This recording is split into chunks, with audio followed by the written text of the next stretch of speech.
शेतकरी बांधवांनो नमस्कार. परत एकदा नव्या व्हिडिओमध्ये मनपूर्वक स्वागत. शेतकरी बांधवांनो, मी आज डाळिंब तज्ञ कृषीभूषण नानासाहेब गाडेकर यांच्या डाळिंबाच्या बागेत आहे.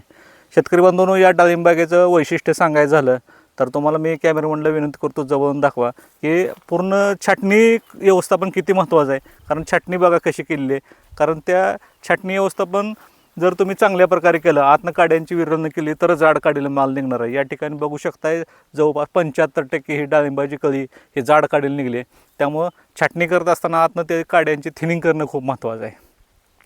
त्यानंतर अन्नद्रव्य व्यवस्थापन सुद्धा महत्त्वाचा भाग आहे. अन्नद्रव्य व्यवस्थापन करत असताना नाना छाटणी कॅल्शियम असेल, मॅग्नेशियम असेल, पोटॅशियम असेल, झिंक असेल, बोरॉन असेल, सिलिकॉन असेल, ह्या अन्नद्रव्याचा जास्तीत जास्त वापर केलेला आहे. त्या ठिकाणी अमिनोचा किंवा झाईमचा वापर कमी करून ह्या सूक्ष्म अन्नद्रव्याचा जास्त वापर केलेला आहे.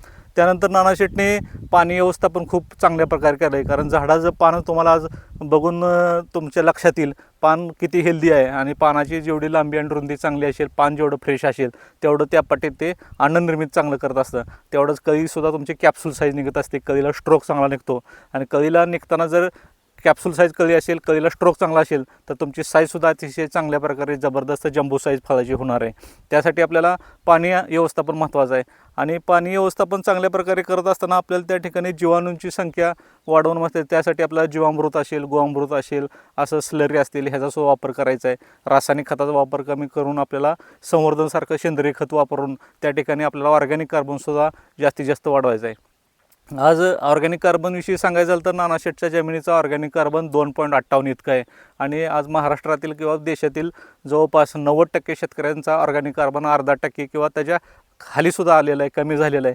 ही अतिशय गंभीर बाब आहे. त्यामुळे आपल्याला ऑर्गॅनिक कार्बन महत्त्वाचं आहे. पांढऱ्यामध्ये काम करायचं आहे. नाना शेटच्या जमिनीत कुठेही तुम्ही हात गाठला तर गांडोळी निघतात, पांढरीमध्ये वर आलेली आहे. जमीन भुसभुशीत झाली. जोपर्यंत जमीन भुसभुशीत होत नाही तोपर्यंत तुमची पांढरी मुळी ॲक्टिव्ह होणार नाही आणि पांढरी मुळी ॲक्टिव्ह होण्यासाठी, जमीन भुसभुशीत करण्यासाठी त्या तुम्हाला जास्तीत जास्त ऑर्गॅनिक मॅटरचा वापर करावा लागणार आहे. बायोमास वाढवावा लागणार आहे, ह्युमस वाढवावं लागणार आहे.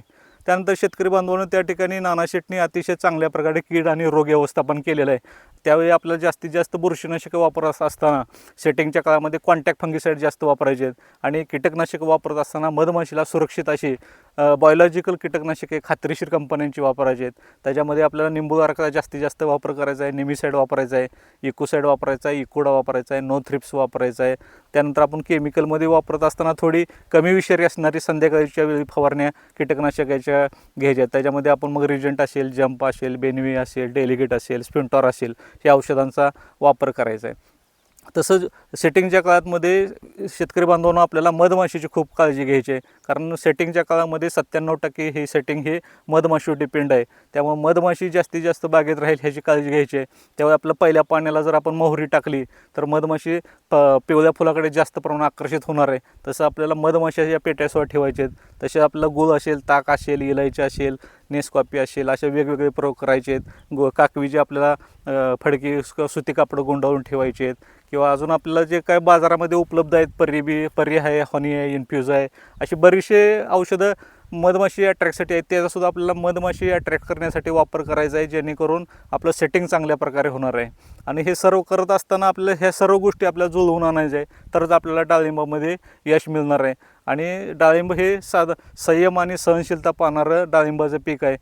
कमकुवत हृदयाच्या लोकांनी हे डाळिंबाचं पीकच करू नये असं माझं वैयक्तिक मत आहे. कारण हे तुमचं अतिशय संयम आणि सहनशीलता पाहणारं पीक आहे आणि अतिशय स्वतःच्या डोक्यानं हे शेती करण्याचं पीक आहे. जर डाळिंबाची शेती करत असताना आपल्याला एकच गुरु जर असेल तर डाळिंब शेती यशस्वी होते. जर तुम्ही 10 गुरु जर ठेवून डाळिंब शेती करत असाल तर कदापि यशस्वी होणार नाही. त्यासाठी आपल्याला शेती अतिशय डोक्यानं डाळिंबाची करायची आहे. धन्यवाद.